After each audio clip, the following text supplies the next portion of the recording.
সেদিন আমি আর মা আমাদের জমিতে গেছিলাম। মিষ্টি কুমড়া আমের গাছগুলোতে আম ধরেছে, সেগুলো আর কি দেখতেছিলাম। মিষ্টি কুমড়ার জমিতে এত পরিমাণ মিষ্টি কুমড়া আসছে যে আমরা খেয়েও শেষ করতে পারিনি, বিক্রি করেও শেষ করতে পারিনি, চুরি করে নিয়ে গিয়েও শেষ করতে পারিনি। আসলে গাছের ফল যখন আল্লাহ দেয় তখন আসলে শেষ হয় না। গাছ যতক্ষণ আছে ফল ততক্ষণ থাকবে। আর এবারের মিষ্টি কুমড়াগুলো এত পরিমাণ মিষ্টি। আব্বা মারা যাওয়ার আগে এই গাছগুলো লাগিয়ে গেছে। আব্বা যখন হসপিটালে 14-15 দিন হসপিটালে যুদ্ধ করছি আব্বাকে নিয়ে, তখন এই গাছগুলোতে আমরা পরিচর্যা করতে পারিনি। এই গাছগুলো কেমন কেমন করে হয়ে গেছে, কেমন কেমন করে হলো। আর এই জমিতে এত পরিমাণ মিষ্টি কুমড়া ধরেছে, আর মিষ্টি কুমড়াগুলো এত মিষ্টি। আসলে আমার আব্বার হাতে অন্যরকম এক জাদু ছিল। ফসল যে কোনো জায়গাতে ফসল লাগালে সেই ফসল নষ্ট হতো না। আমার আব্বা মা সত্যি অনেক লক্ষ্মী ছিল সংসারের জন্য। তো এই জোড়া, আব্বা মার এই জোড়া, মা একা হয়ে গেল, আব্বা চলে গেল আমাদেরকে একা করে। আব্বা মারা যাওয়ার পরেও আব্বার এই স্মৃতিগুলো থেকে গেল। আব্বার হাতে লাগানো অনেক ফল আমরা মসজিদে দান করে দিয়েছি, তারপরেও খেয়ে মানুষকে দিয়ে শেষ করা যাচ্ছে না, এত পরিমাণ ফল। সব গাছে, আমের গাছে আম, কলার বাগানে কলা, মিষ্টি কুমড়ার জমিতে মিষ্টি কুমড়া, পানের জমিতে পান, সব কিছুতেই, এবার পুকুরে মাছ, সব কিছুতেই এত পরিমাণ ফলন। আর এটা কি জানি না, এটা কোনো ভালো আলামত নাকি এটা ভালো কোনো দিক নির্দেশনা আমাদের জন্য বুঝতে পারতেছি না। তবে এত পরিমাণ মিষ্টি কুমড়া ধরেছে, এখন মনে না চাইলেও আর কি হাসি খুশি থাকতে হয়, সব কিছু দেখশন করতে হয়, সব কিছু নিতে হয়, সব কিছুর খোঁজখবর করতে হয়, কারণ জমিতে যেহেতু হয়েছে তুলে তুলে একে ওকে দেওয়া হচ্ছে। আমি আর মা যখন মিষ্টি কুমড়া তুলতেছিলাম তখন আমাদের জমির আশেপাশে যে বাড়িগুলো আছে এগুলো অন্য কারো নয়, কারণ আমাদেরই ফুপু, আমাদেরই ফুফাতো ভাইদের বাড়ি। কারণ আমাদের যে এরিয়া, এই এরিয়ার মধ্যে এই দুইটা বাড়ি শুধু আমার আব্বা এই জমিটা ছেড়ে দিয়েছে আমার দুই ফুপুকে। মানে আমার আব্বার তো একটাই বোন, অনেক একটু দূরেই বিয়ে হয়েছে। তো আমার চাচাতো দুই ফুপু অনেকটাই অসহায় অবস্থায় ছিল, তো ওদেরকে নিয়ে আসে এখানে জায়গা ছেড়ে দিয়ে বাড়ি করেছে। ওই যে বলে না খাল কেটে কুমির নিয়ে আসে, তো এরকমই আর কি। আমার ফুপুদের যদি ওখানে বাড়ি করতে না দিত তাহলে আমাদের জায়গাগুলোও নষ্ট হতো না, আর আমাদের জমির সৌন্দর্য নষ্ট হতো না, আমাদেরও ঝামেলায় মাঝে মাঝে ঝামেলায় পড়তে হতো না।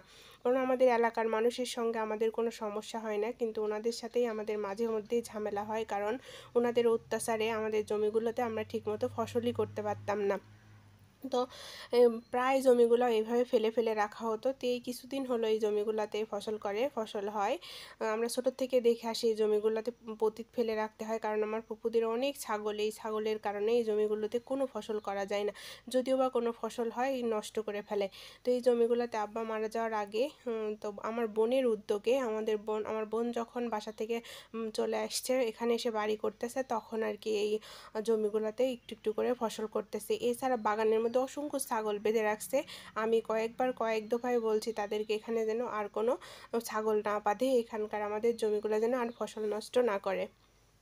তো এই একটা জমির মধ্যে, এটা যেহেতু বাড়ির সঙ্গে এই জমিগুলা, তো এই জমিগুলা ভাগ ভাগ করে নিয়ে এই জমিগুলাতে কিছুটা জমিতে শাক, কিছুটা জমিতে সবজি, কিছুটা জমিতে কলা, কিছুটা জমিতে আম্মা খেসারি এরকম করে বলছিল, যাতে আম্মার এখন আর মাঠে না যেতে হয়। কারণ আব্বা নাই এখন, আম্মার এই বয়সে এখন তার মাঠ অনেক দূর হয়, এখানে যাওয়া তো আর আম্মার পক্ষে রোজ রোজ সম্ভব নয়। তো এই যে এই জায়গাটুকু আছে, এই জায়গাটুকুতে খেসারি বোনা ছিল, খেসারি উঠে গেছে, জমি এখন পতিত পড়ে আছে, এখানে মা এখন মাসকালাই বুনবে। তো এভাবেই আর কি পুরো সংসার, পুরো সব কিছুই, মানুষ চলে গেলে কোনো কিছু থেমে থাকে না পৃথিবীতে। আব্বা চলে গেছে আমাদেরকে অসহায় করে, এতিম করে, তবুও কিন্তু আমাদের বাঁচতে হচ্ছে, খেতে হচ্ছে। তো এই যে পাশ দিয়ে আমার ফুফাতো ভাইয়ের বউরা আসছে, তো মিষ্টি কুমড়া তুলে তুলে আমি ওদেরকে দিচ্ছিলাম যে ওরাও যেন খায় এবং দেখেও যেন রাখে। তবে সব মানুষই খারাপ নয়, ভাবিগুলো মোটামুটি ভালো, সবাই না। কিছু কিছু মানুষ আসলে কিছু কিছু মানুষের আদর্শ বিসর্জন দিতে পারে না, তো অনেক কষ্ট দেয়, ওদের জন্য আমাদের অনেক ফসল নষ্ট হয়, ফল নষ্ট হয়, অনেক কষ্ট পেতে হয়। কাঁঠালের গাছের কাঁঠাল পেড়ে নিয়ে চলে যায়, আমরা জানি না কখন এগুলো করে, নষ্ট করে ফেলে। খাই তো 2-4টা, কিন্তু নষ্ট করে অনেক। এখানে খেসারি বনেছিল, আমার অনেক ভিডিওতে দেখেছো খেসারি, সেগুলো ওরা নষ্ট করে দেয়, ওদের ছাগল দিয়ে নষ্ট করায় দেয়, কিন্তু আম্মাকে আমরা কিছু বলতে দেই না।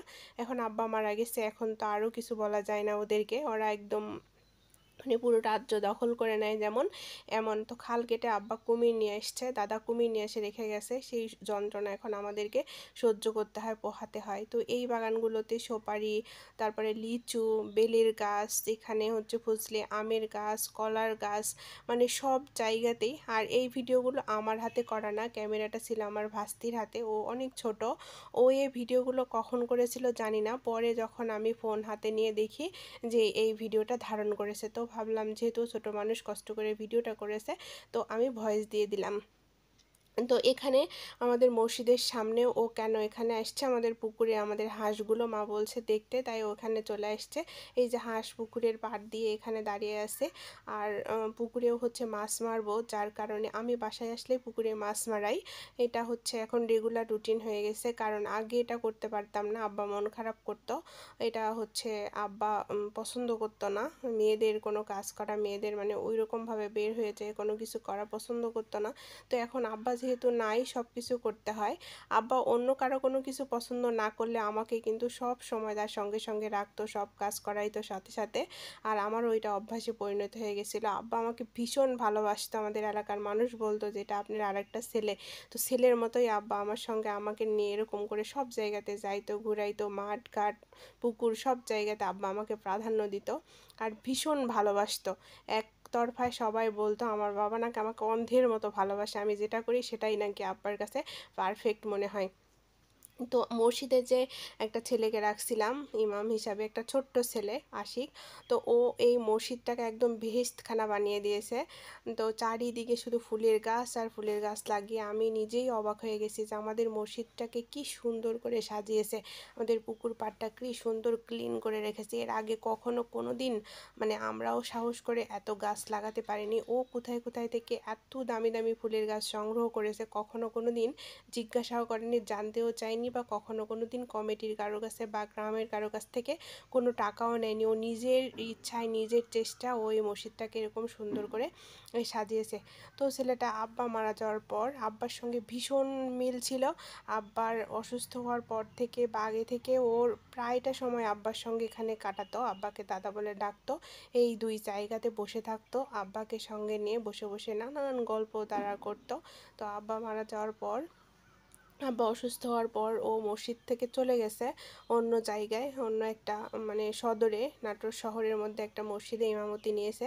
আমাদের মসজিদেও নাই, আমাদের মসজিদে অন্য একটা ইমাম নিয়ে এসছে।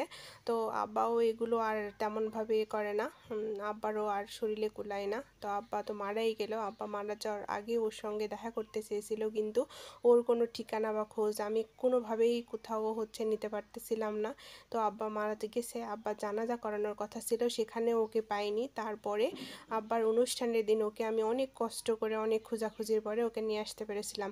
তো সবাই ভালো থাকবে।